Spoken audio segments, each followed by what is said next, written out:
সলিডের মধ্যে varsity jacket লাগবে, সবকিছু কি আপনারা বলতে হবে? সবকিছু আপনারা বলতে হবে না। আপনাদের মনে কি চলে এটা আমিই জানি। সো কালার হবে বেশি না, জাস্ট 4টা।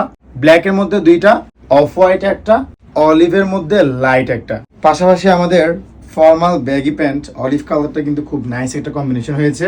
টার্টেলনেকটা কিন্তু আছে।